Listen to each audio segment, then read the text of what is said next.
Good morning, dear children. Today we are going to start the most humorous poem of your syllabus, How to Tell Wild Animals. Before starting the poem, I just want to introduce the poetess. Crowland Wells has written, or I should say, has composed this poem. She was born on June 1862 and died on March 26, 1942. She was a prominent American writer and she was largely remembered by her popular mysteries, children's books and humorous verse. Verse meaning poems. See, the word humorous is repeated again and again by me. First of all, you should know what is humorous poem. Humorous poems are which create humor in us, which create amusement, fun. And how this poem is creating amusement or fun or humor is given. This humorous poem suggests some dangerous ways to identify or tell wild animals. Read it aloud. See? This poem is telling us how we can identify the wild animals. And though it is not looking how it is dangerous, but the poem is suggesting us some very dangerous things to identify these wild animals. So let's begin with it.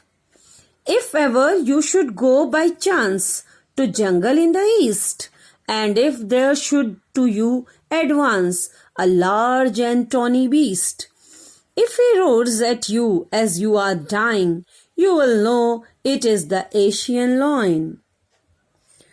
The poetess is saying, suppose you have gone to the jungles of East and you have found a tawny beast.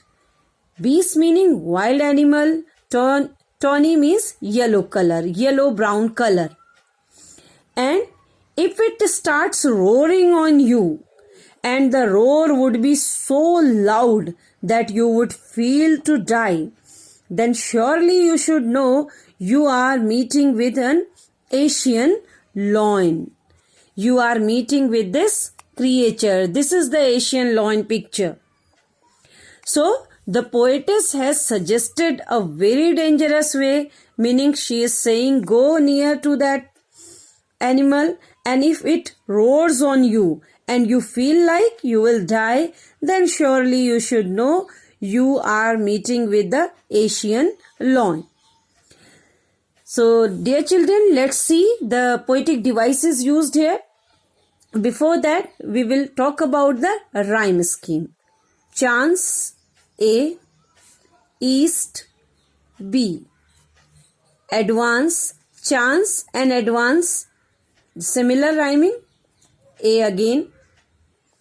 Beast, East, beast B. And dying loin. So C, C. So you can see our rhyme scheme is AB, AB, CC.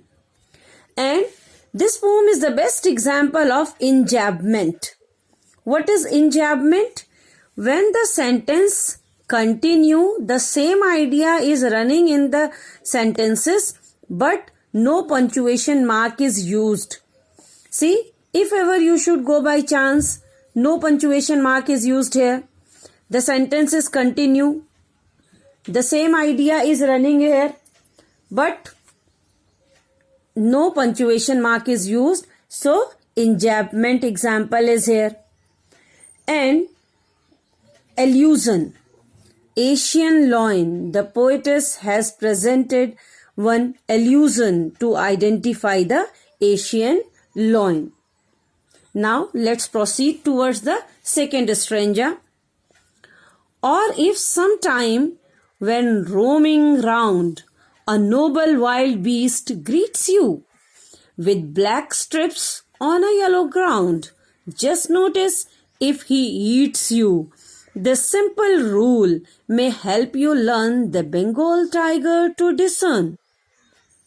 See, now again the poetess is suggesting a very dangerous way to identify this Bengal tiger. What is she saying? That if sometimes you are roaming around, you are just walking uselessly, just aimlessly, a noble meaning royal, wild beast greets you meaning welcomes you with black strips on a yellow ground. When yellow ground meaning yellow coat of his body and black strips are there on his body, you identify it just to see. Just notice if he eats you. This is the simple rule. Only this is the simple thing the poetess is suggesting. If that wild beast will eat you, you should know very easily that discern meaning you should make out. You will identify that is the Bengal tiger. So the Bengal tiger will not roar. This is the difference between Asian lion. You will die because of its roar. But Bengal tiger will not give you time. It will directly jump on you and will eat you.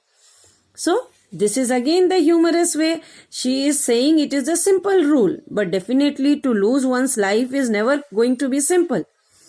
So now alliteration is used here. Roaming round. And you know, dear children, very well, alliteration is a figure of speech where consonant sound is repeated. So here R sound is repeated in it.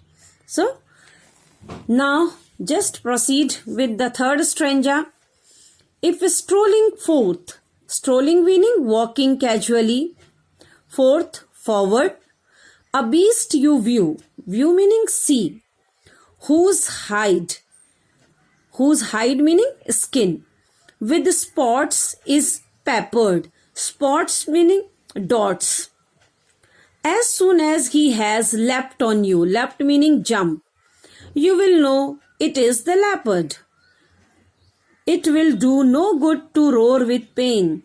He will only leap and leap again.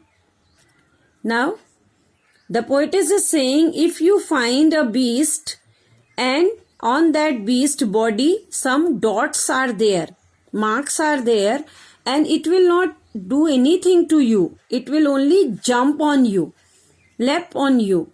So, and it will not roar, it will not give you any pain, but only it will jump again and again on you. So, surely you should know that is which animal it is. It is the leopard. And the poetic devices used here. Again, alliteration is used. He has alliteration, S sound is repeated. And here, one example of poetic license. In poetry, just to maintain the rhythm and melody, the poet or the poetess can change the spelling.